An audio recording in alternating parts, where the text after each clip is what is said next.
Cowspiracy. I hope you guys are having a really good day. It's been kind of a weird one here. It goes from raining to not raining to sun to no sun. So maybe you'll get to experience all of those weather patterns while I'm doing this video. So I've been losing weight for about 6 weeks now, and this video is just to update you guys on how week 5 and week 6 went. If I'm gonna be honest, okay, so I only lost 1.8 pounds over the 2 weeks.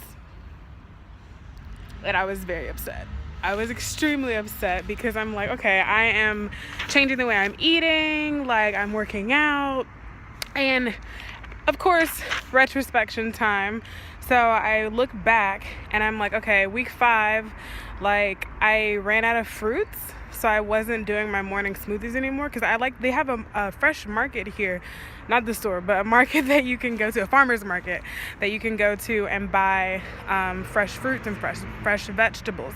So I thought that would be the best way to go, but since it was Easter, the market was closed that day, and so I just was like, okay, no, we'll just wait till the next week.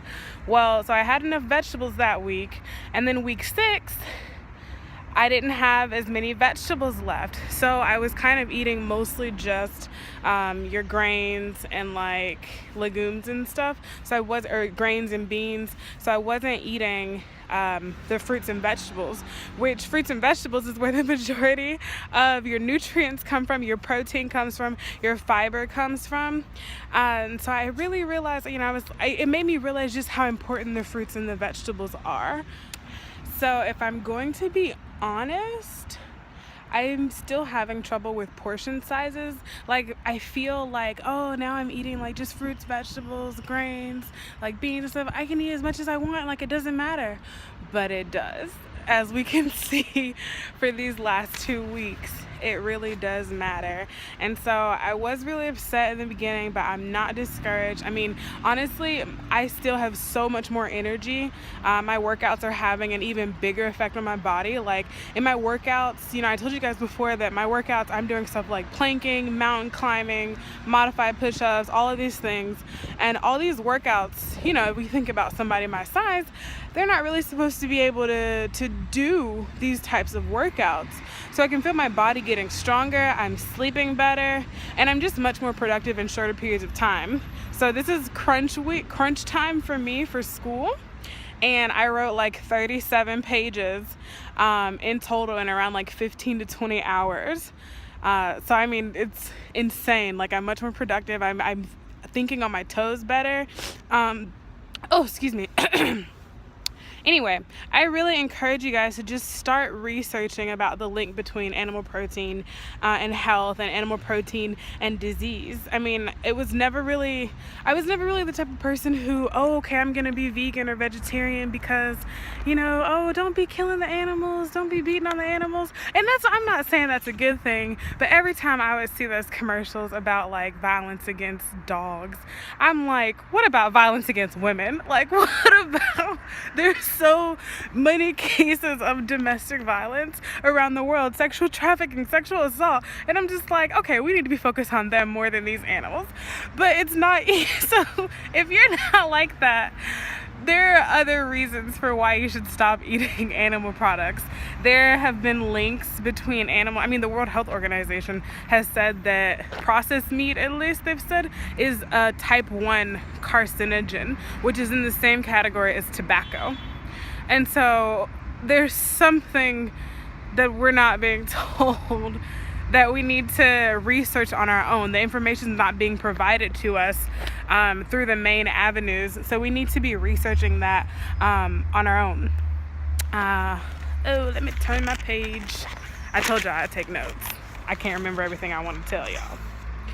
You know what? Speaking of the link between animal protein and disease, I was trying to just, again, educate myself, as really you guys get informed, on diabetes, and just like, okay, my dad has type 2 diabetes, and my brother, someone who was a basketball player all his life, worked out all the time, developed what they're called type 1.5 diabetes, which is, it's as if you were born with it, you know, the type 1 where it's like your pancreas just doesn't create insulin anymore.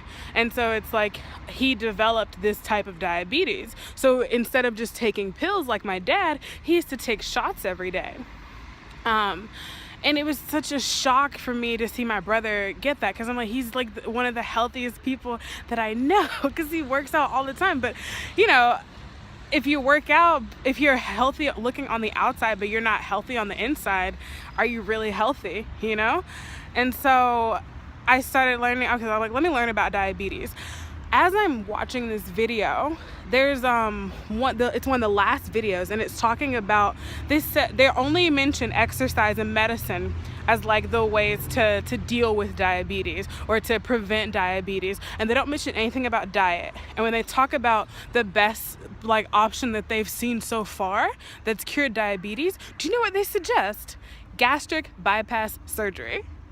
Do you really want to have gastric bypass surgery so you don't have to deal with diabetes? Like, that is just, it's insane. Opening up, like, that's a really like risky surgery, and opening up your body like that, oh my goodness, I couldn't imagine. And I'm just like, why is nobody talking about diet as a like plausible prevention and curing mechanism for type 2 diabetes? I don't know. I'm not gonna speculate or anything. But anyway, for those of you who do want to get educated, I mean, I'm not gonna be one of those people who tells you to get educated and then doesn't tell you how to do it. So 2 documentaries that I've really enjoyed are What the Health? I didn't curse. What the Health? With the TH, like health, okay? And they're actually the people who created the documentary Cowspiracy. And it talks about, What the Health talks about the link between meat and dairy consumption and chronic illnesses, including cancer and also cardiovascular disease, which is the #1 killer of Americans. Okay, that's a big deal. But you can also look at reports by the World Health Organization and Harvard University that explain the links between these. And I'll put the links below for you guys. But yeah, I mean, that's all I have for today. Look at that. It's getting dark again. Anyway, that's all I have for you guys today. Again, starting again this week, going to do so much better this week. I've already had my smoothie this morning. Y'all, there's something about raw vegetables in your body, like when you get like just the nutrients straight from the source, that it just makes you feel so good. So I had this really good smoothie this morning, all fresh, all raw, and I had some chickpeas. Well, it was like a snack later in the day, like vinegar chickpeas, which is a really good like snack and source of protein in that snack. But yeah, so that's all I wanted to talk to you guys about today. Anyway, I'll see you guys later. Ciao, ciao. Stay positive. If you like this video, be sure to subscribe to my channel and also follow me on Facebook, Twitter, Instagram, and Pinterest. I place the links below. And if there's a specific topic that you'd like me to talk more about, just comment below and let me know.